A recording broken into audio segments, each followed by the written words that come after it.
Isa akong nagpapanggap, para mapanatili ang malungkutin at cool kong imahe. Araw-araw akong umaarteng parang isang cool at misteryosong lalaki. Ayos ka lang ba? Ayos lang. Hanggang sa napunta ako sa isang horror game. Nang harapin ko ang isang nakakatakot na nilalang. At gusto ko nang sumigaw sa takot. Sinabihan ako ng system na lahat ng aking kilos ay live-stream ng 24 na oras. Pinigilan ko ang sarili ko.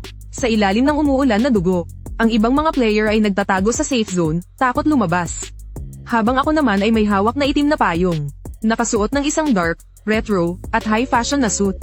At naka-headphone habang naglalakad sa gitna ng ulan ng dugo. Ang final female boss na kanina lang ay may malaking bibig na puno ng dugo. Biglang namula, nahihiya siyang nagsalita, Oni-chan. Napangiti ako, kung ang pagiging cool ay isang talento. Siguradong ipinanganak ako para dito. Kanina lang, nakikinig pa ako sa musika. Iniisip ang sarili kong naglalakad sa mga kalsada ng Japan. Pagkalipas ng isang segundo, napunta na ako sa isang horror game. Maligayang pagdating, Player Xiao Chen, sa S-Class Dungeon. Urban Legends. Upang makapasa, kailangan mong malagpasan ang lahat ng Urban Legend stages sa loob ng dungeon. Sana ay masiyahan ka sa iyong laro. Kasalukuyang bilang ng mga manlalaro, 50. Time limit, 5 araw. Sa isang madilim, malamig, at basang kalye, umihip ang isang nakakakilabot na malamig na hangin. Agad na niyakap ng lahat ang kanilang nanginginig na katawan.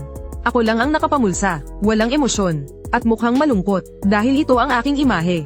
Pero sa totoo lang, sa loob-loob ko, para na akong baliw na sumisigaw. Nasaan ba tong lugar na to? Natatakot ako, gusto ko nang umuwi.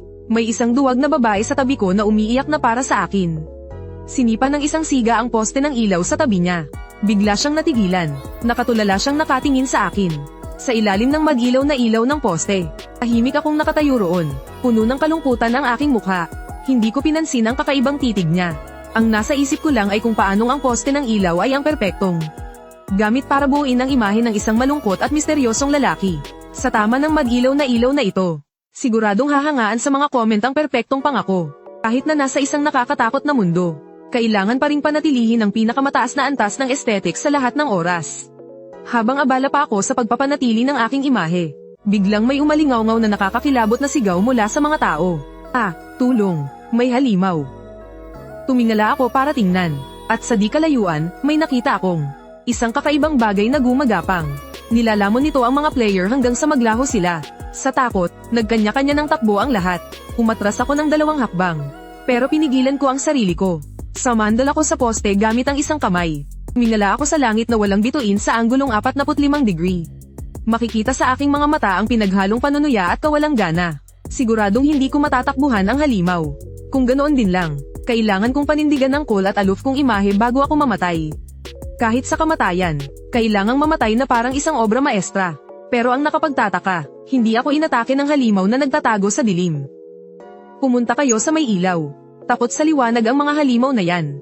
Ilang mga player na mabilis mag-isip, ay agad na tumakbo papunta sa ilalim ng poste ng ilaw. Natulak ako at muntik nang mapatakbo. Halos masira ang i-board sa buhay kung itsura. At totoo nga, pagdating sa lugar na may ilaw, nawala ang halimaw. Isang lalaki at isang babae na may dalang flashlight ang lumapit. Nagpakilala sila bilang mga veteranong player dito. Ang mga palayaw nila ay Meme at Kuya Tiger. Sinimulan nilang ipaliwanag ang mga patakaran ng laro at ang unang kwentong katatakutan, si Ginoong Anino. Pagkatapos marinig iyon ng lahat sila ay tumingin sa akin na may paghanga, na para bang sinasamba ako. Bilang isang baguhan, hindi ka lang nanatiling kalmado. Nahanap mo pa agad ang paraan para makalampas sa ganon kaikling oras. Ang galing mo talaga, medyo nakonsensya ako sa narinig ko. Pero hindi ko naman pwedeng sabihin na wala talaga akong alam. At naghahanap lang talaga ako ng magandang ilaw para mag-pose. Kaya bahagya ko na lang ibinaba ang aking tingin. At marahang tumango, ipinagpatuloy ko lang ang pagpapanatili sa aking malungkot at misteryosong imahe. Mabilis kaming pumasok sa gusali sa aming harapan. Handa ng manuluyan, para maiwasan na maubos kaming lahat. Bawat isa sa amin ay kumuha ng isang kwarto. Ngunit may mga kwartong lilito ang mga halimaw. Kung makakaligtas ka o hindi. Nakasalalay na lahat sa swerte. Sa buong gusali, 5 kwarto lang ang may lalabas na halimaw. Para mapanatili ang aking cool at mailap na imahe, hindi ako nakipagunahan sa pagkuha ng kwarto sa mababang palapag tulad ng iba. Sa halip, tumayo lang ako sa gilid. Tahimik na naghihintay na parang isang tagalabas.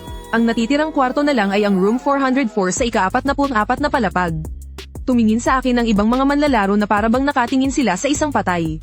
Sa labas, mukha akong kalmado at walang imik. Pero sa loob-loob ko, halos maihina ako sa pantalon sa takot.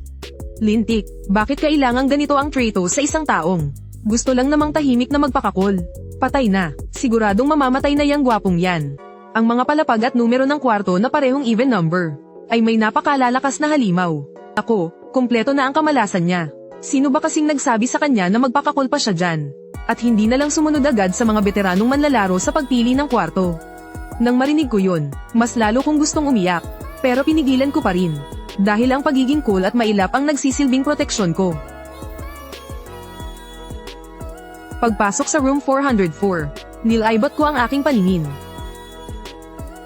Pumunta ako sa kwarto, binuksan ko ang aparador at nagsimulang maghalungkat. Kumuha ako ng isang buong set ng dekalidad, at may kintab na dark gray retro British suit, habang hinahaplos ang dekalidad na tela, namula ang mga mata ko sa sobrang tuwa.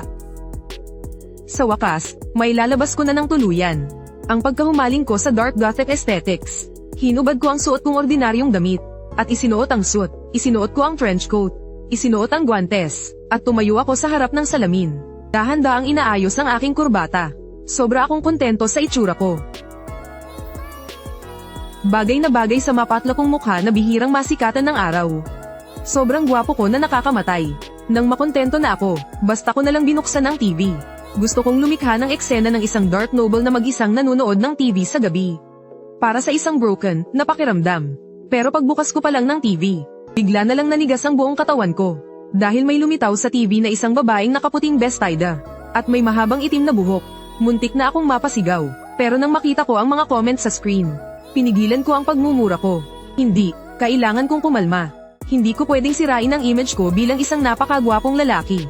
Tiniis ko ang matinding takot, at nanatili pa rin sa aking eleganteng pagkakaupo. Malamig ko siyang tinitigan. Pero kahit na, ang lakas ng dating niya habang nakaupo doon. Parang isang vampire duke na sinusuri ang kanyang biktima. Mga demonyo at halimaw, umalis na kayo. Isang malamig at malagkit na kamay ang humawak sa bukong-bukong ko. Nanginginig kong iminulat ang aking mga mata. Ang ganitong klaseng broken na pakiramdam ay talagang A+.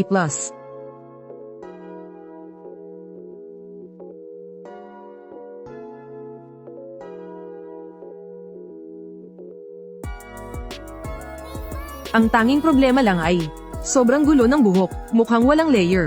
Nangati ang kamay ko, kaya kumuha ako agad ng gunting mula sa drawer sa tabi.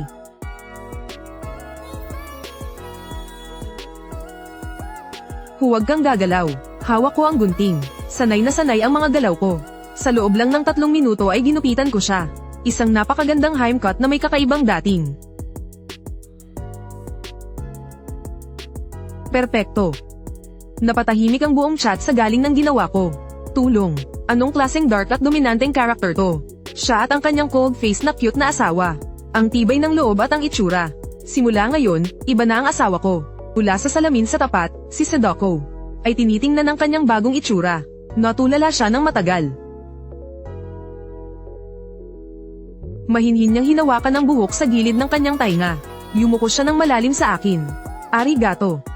Bahagya akong tumango, isang bahagyang ngiti ang sumilay sa aking mga labi. Hinaplos ni Sadako ang kanyang buhok. Masaya at kontentong gumapang siya pabalik sa loob ng telebisyon. Hi, sa wakas, nakaalis na rin. 3 araw na lang ang natitira. 30 manlalaro ang natitirang buhay. May 3 stage pa bago makalusot sa level na ito. Nakahinga ako ng maluwag. Paalis na sana ako, nang bigla akong may naalala. Muli akong kumuha ng isa mula sa aparador. Isang dark gray na cashmere scarf. Basta ko na lang itong ipinulupot sa aking leeg. At heto, instant melancholic British look ang dating. Pagdating ko sa lobby sa unang palapag para makipagkita sa ibang mga manlalaro, nakita nilang lahat na lumabas ako mula sa room 404 nang walang kahit isang gallows. Gulat na gulat ang itsura nilang lahat. Nagbago ang tingin sa akin ni Kuya Tiger.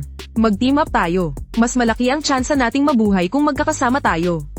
Sa totoo lang, gustong-gusto kong kumapit sa malakas. Pero hindi pwede dahil sa persona kong cool, suplado, at laging nag-iisa. Ang pagiging mag-isa lang ang paraan para maipakita ang kakaiba kong pagkatao. Huwag na. Sanay akong manatiling mag-isa sa dilim. Ang liwanag ay para lang sa mahihina. Hoy, Pabling, paano mo ba talaga nalampasan yun? Isa siyang Verdugo, taga-katay ng baboy. Amoy pawis at dugo ang buong katawan niya. Muntik na akong masuka, sabihin mo sa akin, anong mapapala ko? Hihihi, kung sasabihin mo sa akin, hindi lang kita sasaktan, matutulungan pa kitang makapasa, kundi, tatapusin na kita ngayon din. Napatawa ako, kahit hindi ako kasing tangkad at kasing laki niya. Pero para hindi masira ang karakter ko, noong nagkakatay ka ba ng baboy, inilipat mo ang utak ng baboy sa sarili mong ulo. Maniwala ka't sa hindi, sisiguraduhin kung hindi ka naaabutan ng umaga. Natigilan ang Verdugo dahil sa aura ko. Talagang natigilan siya habang nakataas ang kamao. Sa huli, dahan-dahan niyang ibinaba ang kamao niya. Bumalik ulit ako sa kwarto bilang 404. Hindi ko alam kung anong kababalaghan ang mararanasan ko ngayong gabi. Pero sana, wag naman masyadong pangit ang maging kamatayan ko. Huwag na huwag lang sanang madumihan itong mamahalin kong suit. Bigla, may narinig akong malakas na kalabog sa pinto. Pagbukas ko ng pinto, nakita ko agad ang Verdugo. Gumamit ka ba ng item? Nagmumura siyang pilit na pumasok. Akmang may sasabihin na sana ako. Nang biglang nagbago ang itsura ng Verdugo at napuno ng matinding takot. Huminga ako ng malalim, kumuha ako ng isang purong puting panyo, at eleganteng pinunasan ng isang patak ng dugo na tumalsik sa pisngi ko.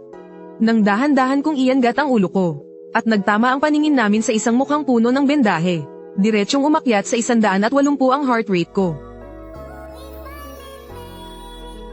Kapag umabot sa 80 ang fear level ng isang player, aatake na siya.